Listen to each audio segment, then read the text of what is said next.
Sir आपकी आवाज धीरे आ रही है।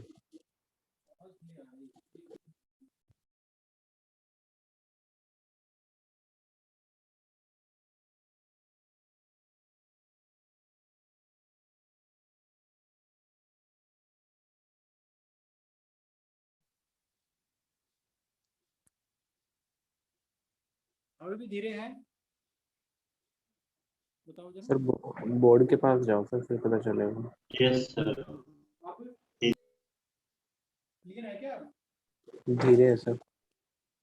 यस सर, बहुत धीरे है। अभी भी धीरे है। Yes sir. एक बार रिकॉर्डिंग मत करना।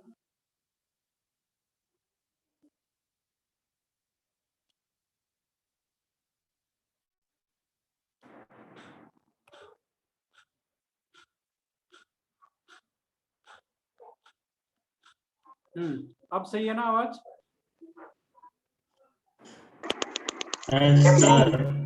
हाँ, ओके ओके ओके, यस। तो एक्चुअल में फोन आ जाता है ना, फोन से करने में यही प्रॉब्लम है। ठीक है, तो चालू कर सकते हो दर्शिका, है ना? ठीक है, अब देखो भाई, हाँ अब देखो कि पॉजिटिव डेविएशन का मीनिंग आपको क्लियर हो गया। ये एक्चुअल में ग्राफ है जिसपे हर पॉइंट पे, यहां से लेके यहां तक आप देखो, हर पॉइंट पे राउंड से ज्यादा एक्सपेरिमेंटल प्रेशर है। ये तो उसका मीनिंग आपको क्लियर हो गया। ठीक है, ये पॉजिटिव डेविएशन का ग्राफ है। ओके, अब हम बात कर रहे हैं मिनिमम बॉइलिंग एजियोट्रोप की, उसको समझना आप लोग, उसको समझना। मिनिमम बॉइलिंग एजियोट्रोप्स क्या है? मिनिमम बॉइलिंग एजियोट्रोप्स का मतलब ये है कि एक पर्टिकुलर रेशियो पे, ये देखो ये एक पर्टिकुलर रेशियो है, मैं इसको यहां से कनेक्ट करता हूं। ये रेशियो, ये पर्टिकुलर x1 और x1 और x2 का जो रेशियो है, यहां पर इस पर्टिकुलर कंपोजिशन पे क्या हो रहा है, इस पर्टिकुलर कंपोजिशन पे ये जो आप अच्छी तरह से देखो, ये क्या है, इस पर्टिकुलर कंपोजिशन पे जो वेपर प्रेशर है, ये बेसिकली वेपर प्रेशर ही है ना, देखो वेपर प्रेशर है ये, तो ये लाइन वेपर प्रेशर की है, तो टोटल जो ऑब्जर्व वेपर प्रेशर है उसकी है। तो that vapour pressure is highest, highest है कि नहीं है बताना जरा। इस पर्टिकुलर पॉइंट पे वेपर प्रेशर हाईएस्ट है कि नहीं है? Even higher than both P1 nought and P2। बात समझ में आ गई? That is higher than P1 nought and P2 nought. It is clear, P1 nought और P2 नॉट से ज्यादा है। ठीक है, और देखो इसका मतलब क्या हुआ, वेपर प्रेशर हाईएस्ट है, तो इस पर्टिकुलर कंपोजिशन का जो मिक्सचर होगा उसका बॉइलिंग पॉइंट क्या होगा बताना जरा। बॉइलिंग पॉइंट क्या होगा उसका, इस पर्टिकुलर कंपोजिशन का बॉइलिंग पॉइंट क्या होगा बताओ। Lowest. Yes yes yes, boiling point is lowest. ठीक है, vapour pressure is highest and boiling point is lowest. Why? Because we know boiling point is inversely proportional to 1 by vapor pressure. Vapour pressure इस particular composition का vapour pressure सबसे highest है, इसका मतलब ये थोड़ा सा ही हीटिंग करेंगे तो ये बॉयल होना स्टार्ट हो जाएगा, इसका मतलब इसका बॉइलिंग पॉइंट मिनिमम है। मिनिमम का मतलब ये हुआ कि vapour pressure is higher than P1, P2 nought and P1 nought, दोनों कंपोनेंट के जो प्योर स्टेट में वेपर प्रेशर है उससे भी ज्यादा है। ठीक है, प्योर स्टेट में वेपर प्रेशर उससे भी ज्यादा है, इसलिए दोनों का जो बॉइलिंग पॉइंट होगा उससे भी ये कम है। किसका? इस पर्टिकुलर कंपोजिशन पे। तो इस पर्टिकुलर कंपोजिशन पे ये बन गया एजियोट्रोप।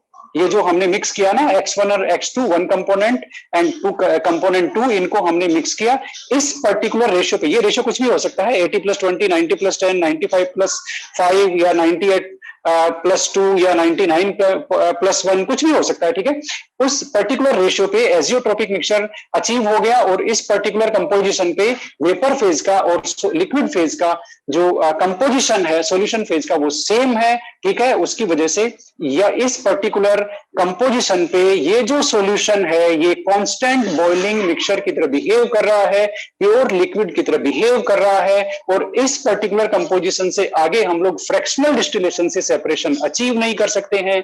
तो इस पर्टिकुलर कंपोजिशन पे वो बन गया आपका minimum boiling azeotrope. Minimum boiling azeotrope इस पर्टिकुलर कंपोजिशन पे। बात समझ में आई? तो ये आपका पॉजिटिव डेविएशन वाले हैं। पॉजिटिव डेविएशन वाले सॉल्यूशन इस तरह से एक पर्टिकुलर कंपोजिशन पे एजियोट्रोप में कन्वर्ट हो जाते हैं और उस पर्टिकुलर कंपोजिशन पे वेपर प्रेशर हाईएस्ट होता है, बॉइलिंग पॉइंट लोएस्ट होता है। That's why they are called as minimum boiling azeotrope. अब हम लेते हैं इसके कुछ एग्जांपल्स कि इसके कुछ एग्जांपल भी हैं क्या और वो कितने पर्टिकुलर कंपोजिशन पे ये सब क्रिएट करते हैं। तो एग्जांपल के लिए एग्जांपल लेते हैं भाई अब कुछ हम लोग, ठीक है। डस्टर कहाँ गया? एक बार मैं इसको हटा देता हूं, है ना। आप लोगों को hope you have got it. आप लोगों ने ड्रॉ कर लिया ना ये? ठीक है, ओके। अब यहाँ इन क्लासेस का हमारा यही ड्रॉबैक है कि we can not have PDF. बात समझ में आई कि नहीं आई, है ना? We can not have PDF हमारे पास नहीं हो सकता, ठीक है। तो एक पहला एग्जांपल हम ले रहे हैं मिनिमम बॉइलिंग एजियोट्रोप का। हमारे पास है इथेनॉल प्लस हमारे पास है वाटर दोनों है। इसका प्योर स्टेट में जो वेपर प्रेशर है वो है 351.3 के और इसका जो बॉइलिंग पॉइंट है ये दोनों के बॉइलिंग पॉइंट और इसका तो आप लोग जानते ही हो 373.15 के, ठीक है। ये इनके बॉइलिंग पॉइंट्स हैं, ओके। अब हमने क्या किया, इनको एक पर्टिकुलर कंपोजिशन में मिक्स किया। वो कंपोजिशन क्या है 95 पॉइंट ये और ये। एक्चुअल में क्या करते हैं, जब ये हमें कब अचीव होता है, शुगर कैन से जब हम लोग अल्कोहल बनाते हैं ना, ठीक है, उसमें हमें ये पर्टिकुलर कंपोजिशन अचीव होता है, ठीक है ना। या फिर हम इस पर्टिकुलर कंपोजिशन में इसका मिक्सचर बनाते हैं। अब इस पर्टिकुलर कंपोजिशन में ये दोनों बनाते हैं एजियोट्रोप। ये एजियोट्रोपिक मिक्सचर होता है इस पर्टिकुलर कंपोजिशन का और ये जो बॉयल होते हैं वो होता है आपका 351.1 के। ये देखो, ये जो वैल्यू है ये इन दोनों के बॉइलिंग पॉइंट से कम है। That's why at this particular composition these two components form minimum boiling azeotrops। minimum boiling azeotrops, boiling point minimum है दोनों component से, minimum boiling azeotrops। that's the meaning of the term, that is the definition of minimum boiling azeotrops, that at the azeotropic mixture, azeotropic composition, the solution has minimum boiling point than both the components, okay। the boiling point is lower than both the components। These such azeotropic mixtures are known as minimum boiling azeotrops। तो ये उसका हुआ एक example. अब हम क्या करते हैं, एग्जांपल चेंज करते हैं और इथेनॉल के साथ लेते हैं बेंजीन। क्या लेते हैं इथेनॉल के साथ? हमने लिया, अब इनका पर्टिकुलर कंपोजिशन भी हमारा चेंज होगा और इथेनॉल के साथ हमने लिया बेंजीन, ठीक है। और ये जो इनका ये बॉइलिंग पॉइंट भी हमारा क्या हो जाएगा, चेंज हो जाएगा। और ठीक है, बेंजीन का जो बॉइलिंग पॉइंट है वो 353.8 के है। हमने इनको जो मिक्स किया है वो हमारा रेशियो है 32.8 और ये देखना कितना हो गया, 60, बताना जरा, 61 हो गया क्या, 61.2। इस परसेंटेज के कंपोजिशन में हमने इनको मिक्स किया तो जो बॉइलिंग पॉइंट हमें अचीव हुआ है दैट इज 340.32 और 61 तो गलत हो गए ना सर? कैसे थोड़ी होंगे सर?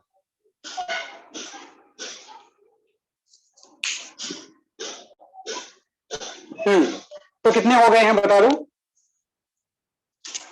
कितने हो गए? 67 आएगा क्या यहाँ पे? ठीक है, यस सर। हाँ ओके, 67 आएगा, कोई बात नहीं। तो ये पर्टिकुलर कंपोजिशन में हमने इनको अचीव किया, इनको मिक्स किया, ठीक है। अच्छा, इसको हम लोग ज्यादा सही लिख देते हैं 67.6 और इसको 32.4, ओके।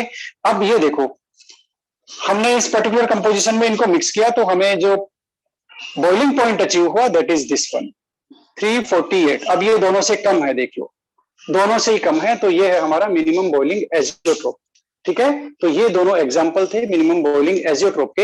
अब हमारा जो हेडिंग है वो बदल गया और आप लोग फटाफट से हेडिंग लगाओ। यहाँ मेरा तो हेडिंग लगा हुआ है और ये हो गया मैक्सिमम बॉइलिंग एजियोट्रोप, ठीक है, फटाफट लिखो मैक्सिमम बॉइलिंग एजियोट्रोप्स।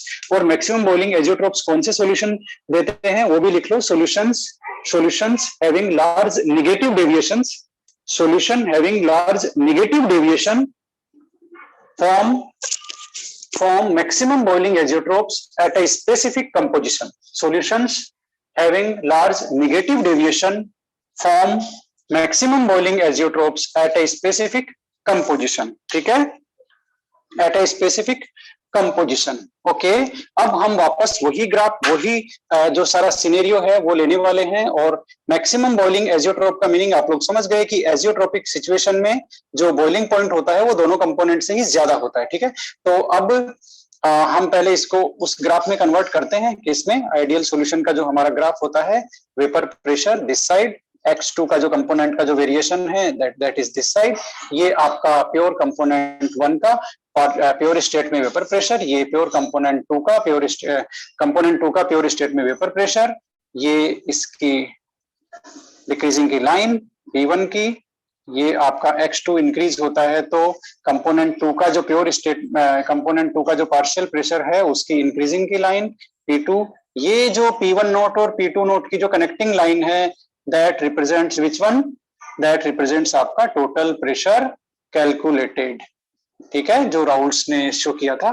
अब देखो भाई यहाँ क्या मिस्टेक हुई है वो देखो, यहाँ पर क्या हुआ है, ये जो निगेटिव डेविएशन, अब निगेटिव डेविएशन का मीनिंग क्या होता है बताना जरा। निगेटिव डेविएशन का मीनिंग होता है कि आपका जो ऑब्जर्व्ड वेपर प्रेशर है, ऑब्जर्व टोटल वेपर प्रेशर है वो कैलकुलेटेड से कम है। ठीक है, तो उसकी इक्वेशन कैसे आएगी, उसकी लाइन कैसे आएगी, उसकी लाइन आएगी आपकी ऐसे, और हम इसको डिफरेंट कलर से शो करने की कोशिश करते हैं ताकि आपको ये दिखे। यस, ये देखो,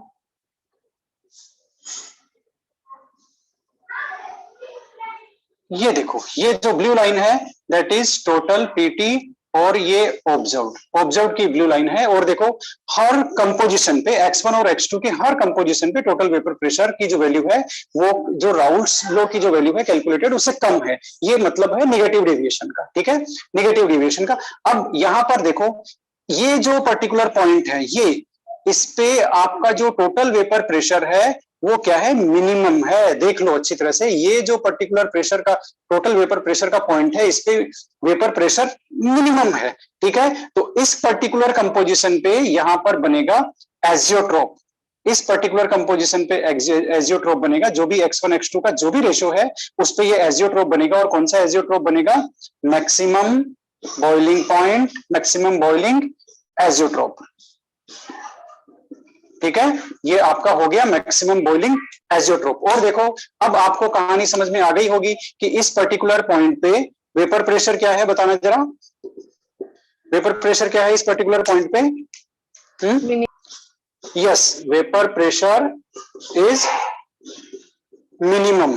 मिनिमम लिख सकते हैं या फिर हम लोग क्या लिख सकते हैं, that is lower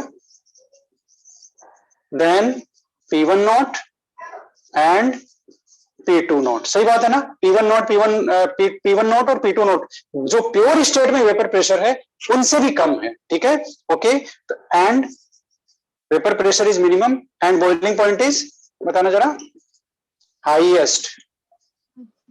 vapour pressure is lowest, lowest बोल सकते हैं। ठीक है, लोएस्ट, और बॉइलिंग पॉइंट क्या है, हाईएस्ट है। ठीक है ना, तो यहां पर ये क्या हो गया आपका maximum boiling point, maximum boiling azeotropes हो गए। ये बॉइलिंग पॉइंट हाईएस्ट क्यों भाई, because boiling point inversely proportional to vapour pressure. सही बात है क्या, समझ में आया?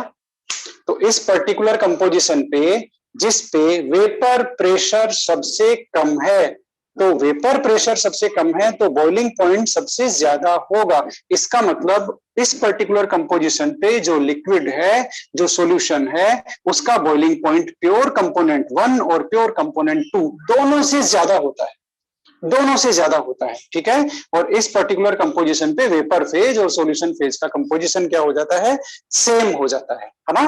तो ये हो गया हमारा क्या, मैक्सिमम बॉइलिंग एजियोट्रोप्स। अब देखते हैं इसके एग्जांपल्स। ठीक है, हमारे पास कुछ एग्जांपल हैं, दोनों एसिड्स के एग्जांपल हैं, वो लेते हैं हम लोग। कौन कौन से एग्जांपल है, HNO3 को एक तो हम लोग मिक्स करेंगे भाई वाटर में। ठीक है, HNO3 को किस में मिक्स करेंगे, वाटर में और देखते हैं इनके बॉइलिंग पॉइंट्स क्या आते हैं। ठीक है, एक तो हमने मिक्स किया, आप लोग लिखते जाओ, HNO3 और वाटर को हमने मिक्स किया। वाटर का तो आप लोग जानते ही हो 373 केल्विन लिख सकते हैं, 0.1 को एक बार के लिए हम लोग छोड़ सकते हैं। और आपका जो HNO3 है उसका है 359 के। ठीक है, अब इनको हम लोग मिक्स किस रेशो में करेंगे, 38% तो इसका लेंगे और 62 इसका लेंगे। और जैसे ही हम इनको मिक्स करेंगे, इनका जो बॉइलिंग पॉइंट होगा वो दोनों से ज्यादा होना चाहिए ना, और वो सच में ही दोनों से ज्यादा है। ठीक है, लेकिन ये रेशो सही है क्या, ये रेशो बताना जरा। ये रिवर्स करना पड़ेगा हमें, 32 इसका है और 68 इसका है। ठीक है ना। अब ये जो है बॉइलिंग पॉइंट मैक्सिमम वो 393 के, ये लो भाई 393 के दोनों के इंडिविजुअल बॉइलिंग पॉइंट की वैल्यू से ज्यादा है, इसलिए ये हो गया आपका मैक्सिमम बॉइलिंग पॉइंट का example number 1। Maximum boiling azeotropes है ना, उसका एग्जांपल नंबर 1 हो गया। ठीक है, अब हम लोग लेते हैं एग्जांपल नंबर 2 और हम लोग मिक्स करने वाले हैं HCl में वाटर। किसमें बताना जरा, HCl में वाटर। ठीक है, तो आप लोग यहां लेंगे हम लोग HCl और इसका जो बॉइलिंग पॉइंट है वो 188 के, और उसके बाद में इसका जो मिक्सचर लेंगे वो 20%, और आपका ये क्या है बताना जरा, 80%। ठीक है, अब इसका जो बॉइलिंग पॉइंट दोनों से ज्यादा आना चाहिए ना, है ना, दोनों से ज्यादा आना चाहिए, ये है आपका 383 के, ये लो भाई। ठीक है, ये देख लो, ये आपका जो क्या बोलते हैं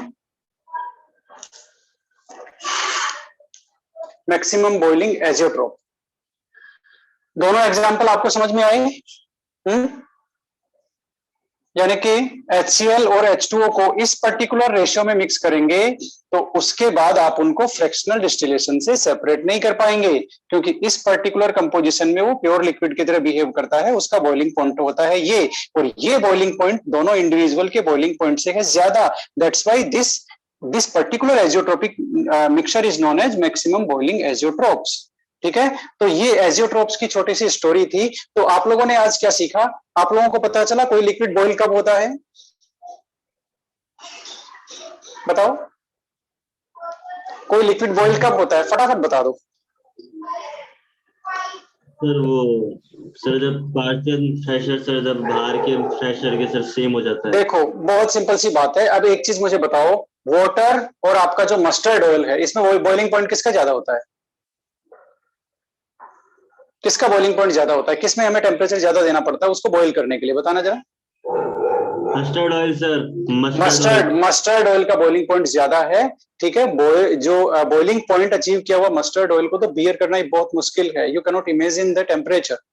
ठीक है ना, उसको इमेजिन ही नहीं कर सकते। ठीक है, तो जो आपका मस्टर्ड ऑयल का बॉइलिंग पॉइंट ज्यादा क्यों है, उसका एक ही रीजन है, क्योंकि मस्टर्ड ऑयल की जो वोलेटाइलनेस है वो बहुत कम है, वो बहुत ही कम है। ठीक है, तो वोलेटाइलनेस कम होने की वजह से उसका वेपर कम बनता है, तो वेपर प्रेशर कम है। तो उस कम वेपर प्रेशर को हमें वाटर और मस्टर्ड ऑयल दोनों को एक ही लेवल तक लेके जाना है ना, वो लेवल क्या है, 1 एटमॉस्फेरिक प्रेशर। तो मस्टर्ड ऑयल में वोलेटाइलनेस कम है। वोलेटाइलनेस कम क्यों है, क्योंकि जो मॉलिक्यूल्स है उसमें इंटरमोलिकुलर जो फोर्स है वो स्ट्रॉन्ग है, उसका मोलिकुलर मास ज्यादा है, कुछ भी कह सकते हैं हम लोग, काफी सारे रीजन है इसके। ठीक है, तो उसकी वजह से क्या हुआ, उसका वेपर प्रेशर कम है। अब वेपर प्रेशर कम होने की वजह से क्या हुआ, बहुत सिंपल सी बात है, 1 एटमॉस्फेयर तक अचीव करने के लिए हमें बहुत ज्यादा टेम्परेचर देना पड़ेगा, इसलिए उसका बॉइलिंग पॉइंट हो गया वाटर से काफी ज्यादा।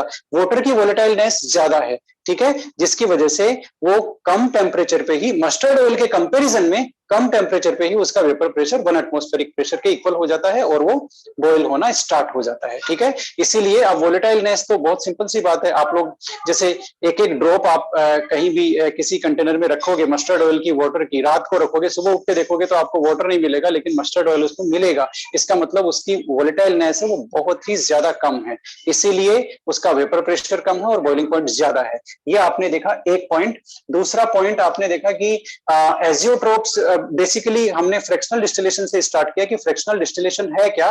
फ्रैक्शनल डिस्टिलेशन जो लिक्विड्स ऐसे लिक्विड्स, मिसिबल लिक्विड्स जिनके बॉइलिंग पॉइंट में 25 से कम का डिफरेंस हो, उनको सेपरेट करने का मेथड है, ठीक है ना। तो उसमें हमें हमारे पास क्या हुई, एक प्रॉब्लम आ गई कि कई सारे लिक्विड के पेयर ऐसे हैं कि वो एक पर्टिकुलर कंपोजिशन पे जाकर के हम उनको और फर्दर प्योरीफाई नहीं कर सकते फ्रैक्शनल डिस्टिलेशन से। क्यों? क्योंकि फ्रैक्शनल डिस्टिलेशन का बेसिक प्रिंसिपल क्या है कि जो हम जैसे ही बॉईल करते हैं पर्टिकुलर मिक्सचर को, तो वेपर फेज में जो कंपोजिशन होता है वो लिक्विड फेज से डिफरेंट होता है। इसकी वजह से वेपर फेज को हम कंडेंस करते चले जाएंगे और हमें जो लिक्विड मिलेगा वो प्योरीफाई होता चला जाएगा, ठीक है। लेकिन एक सिचुएशन ऐसी अचीव होती है, ठीक है, जिसमें वेपर फेज और लिक्विड फेज का कंपोजिशन सेम हो गया। अब आप उसका कितना ही फ्रैक्शनल डिस्टिलेशन करा लो, वो जो पर्टिकुलर कंपोजिशन है उससे ज्यादा प्यूरिफिकेशन नहीं होगा। जैसे अब हमारे पास ये अचीव हो गया H2O 80% और HCl आपका 20%। ये हम चलो मान लेते हैं एक बार की 50-50% था इनिशियली। हमने फ्रैक्शनल डिस्टिलेशन कराया तो वाटर 60% हुआ, फिर हमने फ्रैक्शनल डिस्टिलेशन कराया तो वाटर 70 हुआ, फिर हमने फ्रैक्शनल डिस्टिलेशन कराया तो वाटर 80 हुआ। HCl की इंप्योरिटी दूर होती जा रही है, लेकिन 80 के बाद वो फिक्स हो गया, क्योंकि इस 80 और 20 में जो वेपर फेज और लिक्विड फेज का कंपोजिशन सेम हो गया। अब आप इसकी वेपर बनाओगे और कंडेंस करोगे ना, वो 80+20 ही अचीव होगा। तो इस पर्टिकुलर सिचुएशन में बोलेंगे कि अब ये एजियोट्रोप बन गया, अब फ्रैक्शनल डिस्टिलेशन मेथड नहीं चाहिए, कुछ और लाओ बोल करके, ठीक है। तो ये अब आप देखोगे कि प्योर लिक्विड की तरह बिहेव करते हैं, कांस्टेंट टेम्परेचर पे बॉईल होते हैं। आपको पता चला इसका बॉइलिंग पॉइंट ये है, आपने देखा है 383 है, उससे भी ज्यादा है, इससे भी ज्यादा है। इसका मतलब बहुत साफ है क्या, कि ये तो मैक्सिमम बॉइलिंग एजियोट्रोप है। मैक्सिमम बॉइलिंग एजियोट्रोप कब बनते हैं? जब वेपर प्रेशर कम होता है। इसका मतलब इस पर्टिकुलर कंपोजिशन पे वेपर प्रेशर क्या है? मिनिमम है, लोएस्ट है। ये देखो, लोएस्ट का मतलब ये हुआ प्योर स्टेट में कंपोनेंट 1, प्योर स्टेट में कंपोनेंट 2 दोनों के वेपर प्रेशर से कम है, ठीक है। उसकी वजह से वेपर प्रेशर इज लोएस्ट, तो बॉइलिंग पॉइंट इज हाईएस्ट। तो इस पर्टिकुलर कंपोजिशन पे हाईएस्ट बॉइलिंग पॉइंट है, इसलिए इसको बोलते हैं मैक्सिमम बॉइलिंग एजियोट्रोप, है ना। और इसके आगे हम फ्रैक्शनल डिस्टिलेशन से इसको सेपरेट कर नहीं पाएंगे। तो ये था आपका एजियोट्रोप्स के कैरेक्टरिस्टिक हमने देखे, टाइप्स हमने देखे, और उनको जो ग्राफ से हम लोगों ने उनको समझा है with respect to ideal solution की जो सिचुएशन है राउल्ट्स लॉ की, उससे कंपैरिजन करके समझा है। और यहाँ हमें ये भी पता चल गया कि ये जो ग्राफ है आइडियल सॉल्यूशन के लिए क्या होगा, non ideal with positive deviation क्या होगा, और non ideal with negative deviation आपको ये जो टोटल पेपर प्रेशर की लाइन है वो कैसे ड्रॉ करनी है, ठीक है। और कुछ हमने एग्जांपल्स भी देखे। तो ये था आज के लिए इतना ही। मिलते हैं कल। एक बहुत ही शानदार टॉपिक है कोलिगेटिव प्रॉपर्टीज। आप लोग जो क्वेश्चनर्स आपको दिए हुए हैं उनको सोल्व करना चालू रखिए। कोलिगेटिव प्रॉपर्टीज का जो टॉपिक है दैट इज एक्सीलेंट वन, उसको हम लोग कल से ही स्टार्ट करेंगे, और वो क्या बोलते हैं कंक्लूडिव हमारा टॉपिक होगा, लेकिन बहुत ज्यादा इंटरेस्टिंग है। यदि आप अभी तक का आपने समझ लिया है तो आप कोलिगेटिव प्रॉपर्टीज को एंजॉय करने वाले हो। अभी तक में आपको कोई भी डाउट है आप लोग रिवाइज करो, कल कोई भी बात समझ में नहीं आई मुझे बताओ। क्वेश्चंस की प्रैक्टिस जो जितनी करेगा वो उतना ही सीखता चला जाएगा। ये बात एकदम सही है। जब आप क्वेश्चन की प्रैक्टिस, फाइनली आपको सीखना क्या है, फाइनली आपका टारगेट क्या है, प्रॉब्लम सोल्व करना, वो आप कब सीखोगे, वो स्किल आप में कब डेवलप होगा, जब आप प्रॉब्लम सोल्व करने की प्रैक्टिस करेंगे। तो जो आपको अचीव करना है आप उसकी प्रैक्टिस कीजिए, आप finally you will achieve that, ठीक है। इसलिए जो अचीव करना है उसी की प्रैक्टिस करो। यदि आपको जेई अचीव करना है, go for JEE PYQs. NEET achieve करना है, go for NEET PYQs, and before that solve NCERT, exemplar, CBSE PYQ and objective practice sheet, then you will be 100% able to attend NEET and JEE PYQs. Thank you everyone.